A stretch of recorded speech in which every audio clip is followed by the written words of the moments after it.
Hi, I'm Ajay. I started Speak With Me back in 2005. So to give you a background, we built the voice assistants for TomTom, Waze. We helped them with their CarPlay and Android Auto integration, and Volkswagen Group.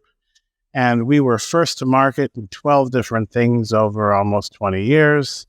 To give you, so we started with discrete hidden Markov models, moved into continuous hidden Markov models around 2009, and then did deep learning on FPGAs, then deep learning on NVIDIA graphics chips. We were among the first to support the NVIDIA Tegra K1, K2, X1 and X2, and Xavier chips that are fairly common today in robots and cars.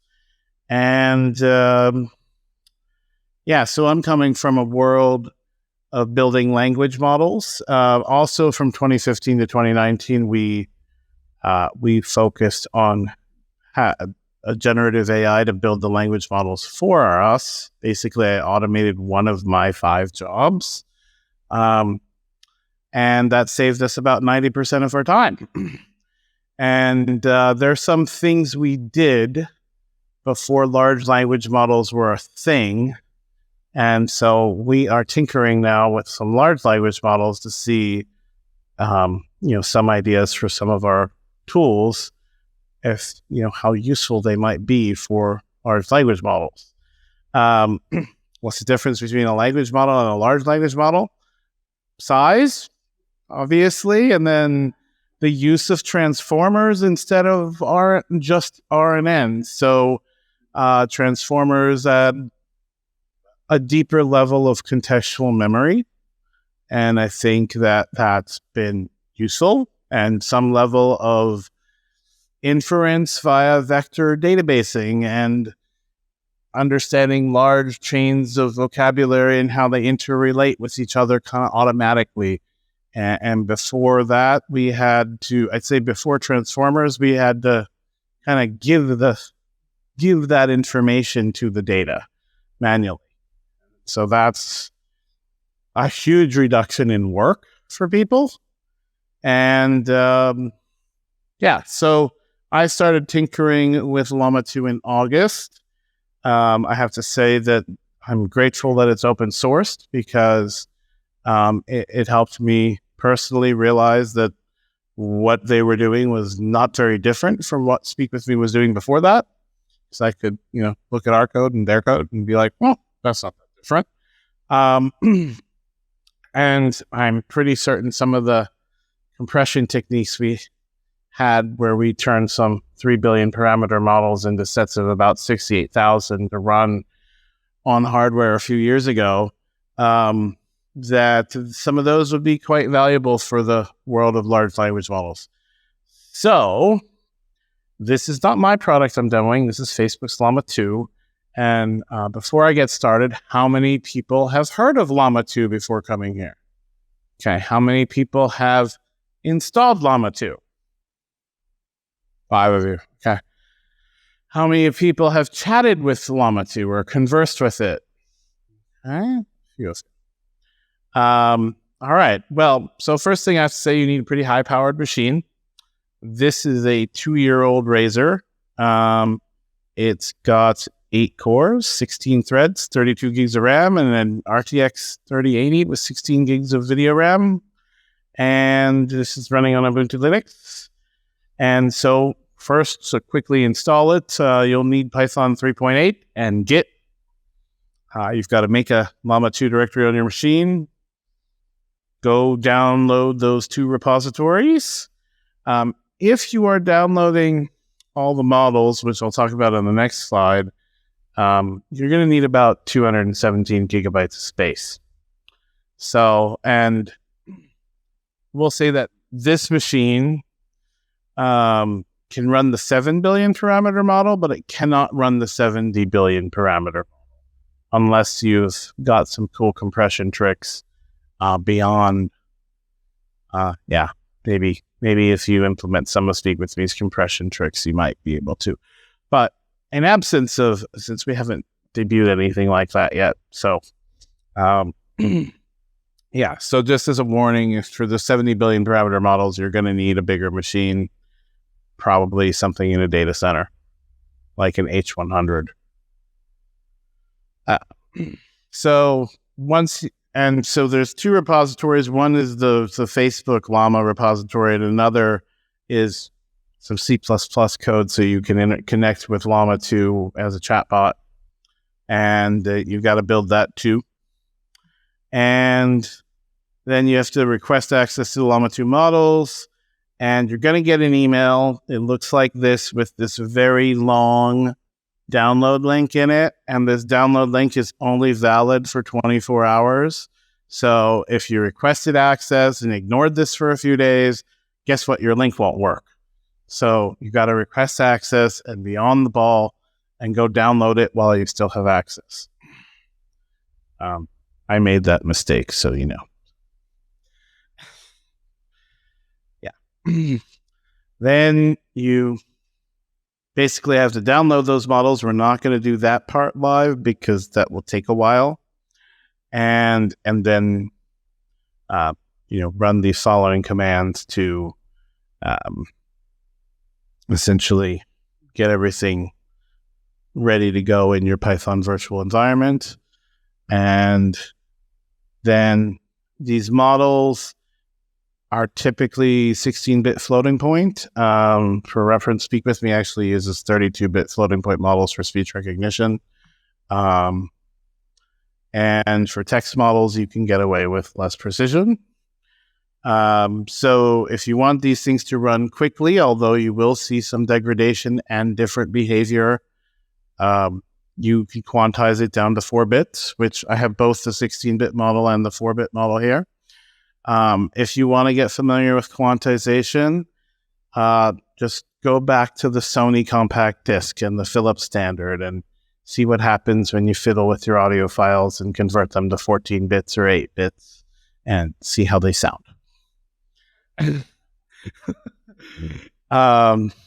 You can use a product called Audacity to do that, or other Adobe Audition also is great for that. All right, so now we're going to start running some things. I also have an activity monitor, which I may pull up sometimes while I'm running some of these things so that people can get an idea of just how much of this machine is getting hogged. So first I'm going to make the text bigger here.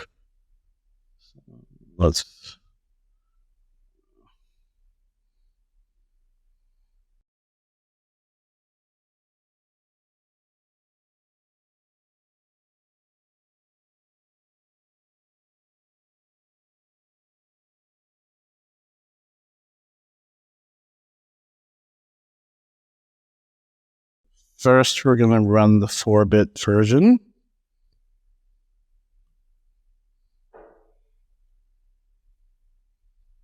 So just to kind of make sure you guys can see all this, you can get some idea of what's going on with the attentions and the weights and how many parameters are getting loaded. And this, the cool part is with the source code, you can get a lot of ideas of the structure. And you can see it's using up about 4 gigs of RAM. And we're going to start talking to it or typing to it. All right. So, let's see. Look, Monster is having a fight with Miss Piggy. I am a rubber chicken. How do I mediate?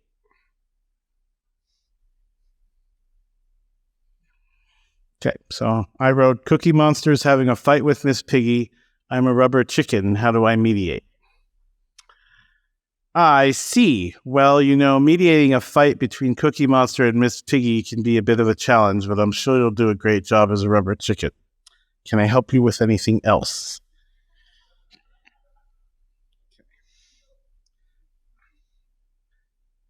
Need some chocolate chip cookies to calm Cookie Monster. To calm Cookie Monster down. Can you give me a recipe? Okay, so I'm making it generate a recipe here. And doing a decent job so far.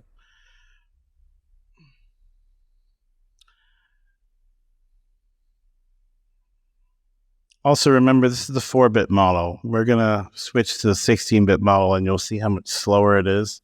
And while I'm having it doing the generation, you can see how much it's taxing the machine. It's getting kind of hot. It's It's got a Core i9-11900H with 32 gigs of RAM. So it's 8 cores, 16 threads, a couple generations ago, stated there. Also, note how after a while, it gets kind of to the end of its context window, and it takes a while to keep going. It's very interesting as you let it keep going. Sometimes you'll see extraneous training data come in. See? So this is an interesting behavior in large language models. Like, how are chocolate chip cookies related to, I guess, making coffee? Okay, that's interesting. But how does a code block end up in a recipe for chocolate chip cookies? I did ask it to make something, right? So that's interesting because make also goes with GNU make and compiling code, right? So I'm apparently going to let it keep going, and it's giving me a code block to make coffee.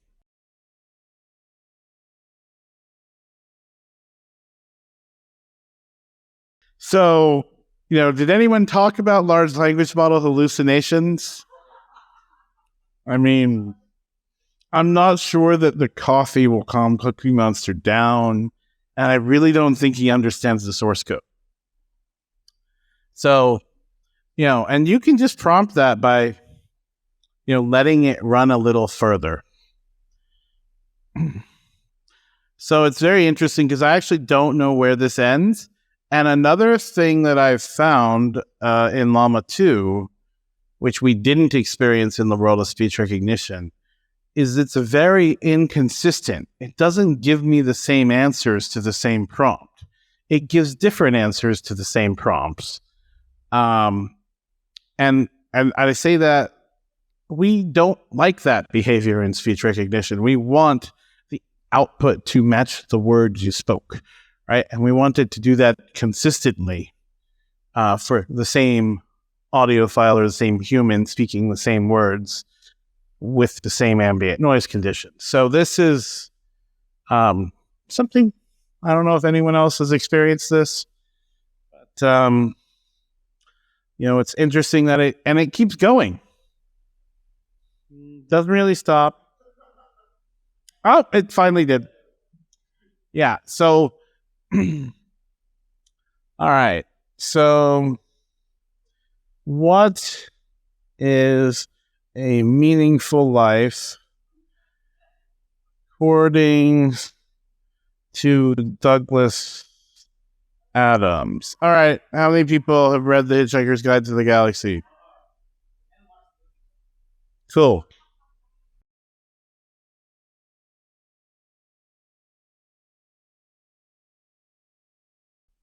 So this one gives different output each time, too. Well, I asked for not the meaning of life. What is a meaningful life? See, this is, I'm having fun as a linguist here.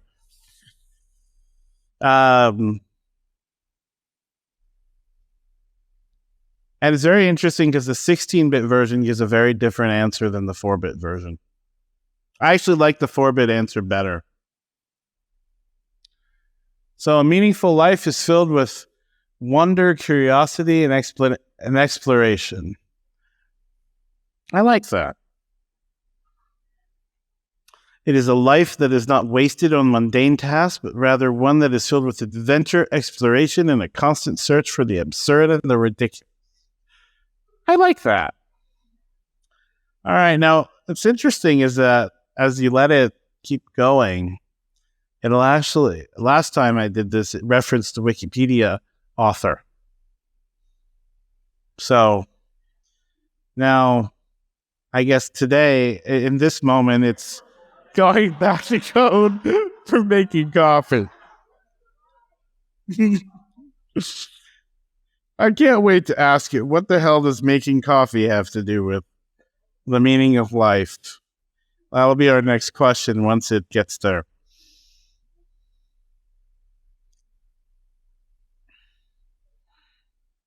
Okay. That's good. That's cool. This is a useless agent now.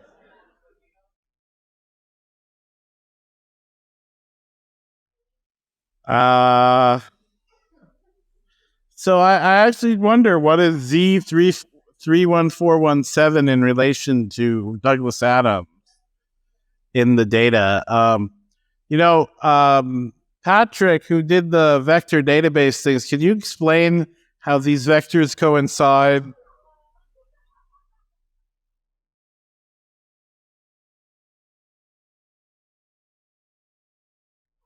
Would you like to know? I want to know how making coffee has anything to do with a meaningful life, other than waking you up.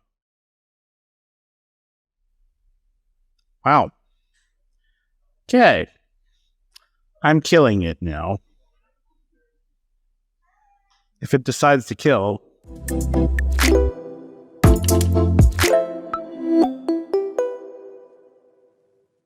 This was the 7 billion parameter model that I was running.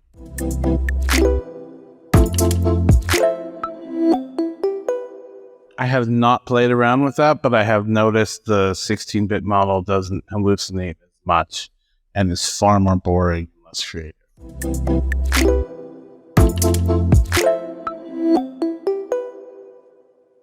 Speaking in general, you probably want to have a threshold where you have some cutoff, and probability cutoffs would be my guess. And I have to dig into the actual parameters. But there's one in the command line that there's a repeat penalty, and have that set at 1. You might want to change that. And then you also can change the context window. So some combination of like penalty and the right context window for the right questions. That's the problem, is you can't really control what your users are going to ask. So figuring that out for your product is going to take some fiddling, right? And notice what a different answer it's giving in 16-bit mode, and also how much slower it is. Like, this is like using a computer from the 60s. Right? So we asked the 16-bit model, what is a meaningful life according to Douglas Adams? Same exact question as the 4-bit model. Douglas Adams, the renowned British author and humorist, once said, the meaning of life, the universe, and everything is 42. So see, I mean, it's very interesting that if you want a creative model, I guess you got to make it stupid.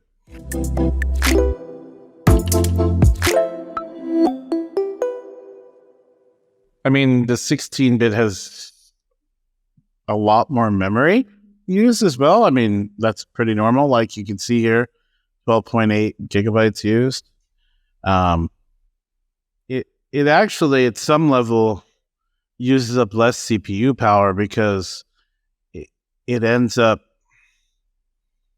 finding the end a lot faster. Whereas I think with the 4 bits, it can't figure out where the hell the end is. And so maybe that's something to think about when, if your model precisions, if you're thresholding too much, it doesn't know where to stop talking.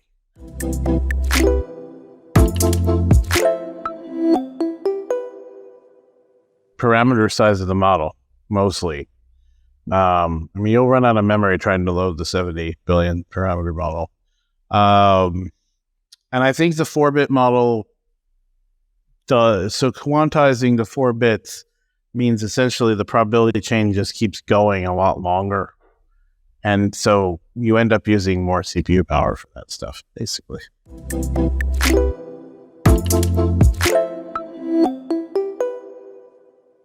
If I am building large language models in terms of evolution,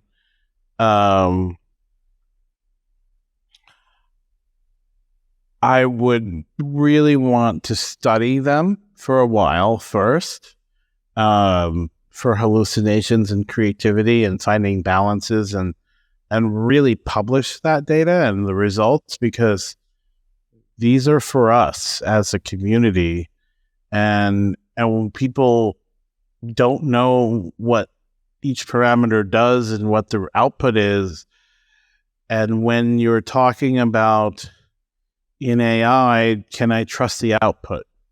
It's a big, big problem right now for generative AI, is how do you trust the output?